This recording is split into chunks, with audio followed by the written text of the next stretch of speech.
Now, let's go to America, brothers and sisters. Now, in America, the campaign of presidential candidate this time, Donald Trump, brought the issue of anti-Islam.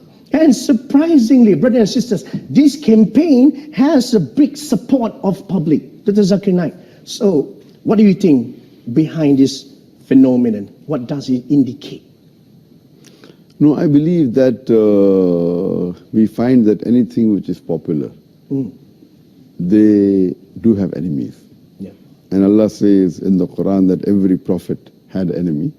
And Muhammad Sallallahu Alaihi Wasallam, being the last prophet, will always have enemy. So I feel that people like Donald Trump, they prove the Quran right. Allah says in Surah Furqan, chapter number 25, that there will be an enemy for Muhammad Sallallahu Alaihi Wasallam. And since Muhammad Sallallahu Alaihi Wasallam, his message is going to be till eternity, there are bound to be critics and enemies of Islam and of Prophet Muhammad. So these people are proving the Quran right. Because in spite of all these things, Islam is spreading. Allah says in the Quran, in Surah Imran, chapter 3, verse 54, Allah says, Makaru makarallah wallahu khairul makirin. They plan and plotted, Allah too plan. Allah is the best of planner. If you see after 9/11, the media war on Islam and throughout the world, normally people should think that now Islam should perish, na'uzubillah. They cannot. But we find that more people want to know what kind of religion is this. And we find that in USA alone, in a span of about 9 months after 9/11, 34,000 Americans accepted Islam. In Europe alone, in a span of 10 months after 9/11, more than 20,000 Europeans accepted Islam. So more they are trying to attack Islam, more Islam is spreading. I believe that such type of people, in the long run, it is benefit for Islam. People want to know what is this religion. And whenever people attack Islam, and you find that in the long run, it benefits Islam. All right. That's fantastic. Now, Dr. Zakir Naik, do you agree if I say that now Muslims are caught up with efforts to restore the image due to Islamophobia campaign in the West? So because of this, they forget to promote noble values of Islam. Yes, I do agree with you. Yeah. Many a time we Muslims being emotional, we fall into the trap. For example, we know what happened in the Danish cartoons. Yeah, Danish.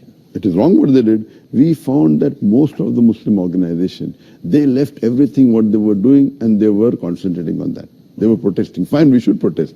But that doesn't mean that we stop our activity. So if an organization was suppose doing 100 points work, they focus all their attention on replying to the Danish cartoon, and out of 100, they only do 5 points work. So imagine if all the organization do that, it will be a loss for the Muslim Ummah.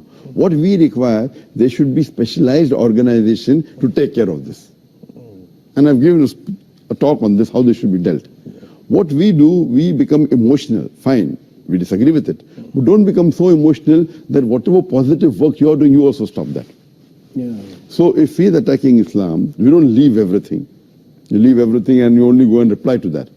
I mean, for example, as I told you earlier, that anyone that is popular, they're bound to be criticism on him.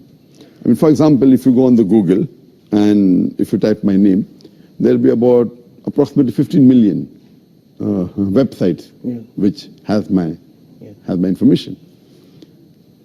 I would say approximately 15 to 20% would be against me. So when a person gets popular, there are bound to be enemies.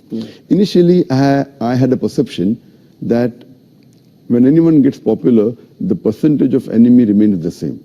For example, if there are 100 followers, then 1 is the enemy. If you have 1,000 followers, then 10 is the enemy. If you have 1,000,000 followers, then there will be 10,000 enemy. The 1% remains the same, or 2%, or 10%, whatever the percentage, it remains the same. But later on, I realized that it's not like that. If you see the seerah of the Prophet Muhammad Sallallahu Alaihi Wasallam, when he started preaching Islam, initially he had 5 followers, no enemies. It became 50, 100, no enemies. When it started increasing, then the enemies started appearing. Today, the most popular human being in the world is Muhammad Sallallahu Alaihi Wasallam. Even according to Michael H. Hart, even according to non-Muslims, the most influential human being in the world is Muhammad Sallallahu Alaihi Wasallam. Today, if we know that there are about 1.8 billion Muslims, and maybe another 100 more million maybe non-Muslims who may be liking Muhammad Sallallahu Alaihi Wasallam, you can say 2 billion Muslims who may be liking Muhammad Sallallahu Alaihi Wasallam. But those who are against Muhammad Sallallahu Alaihi Wasallam will be more than 2 billion. Yeah. So because of the popularity, then the percentage of enemies keep on increasing.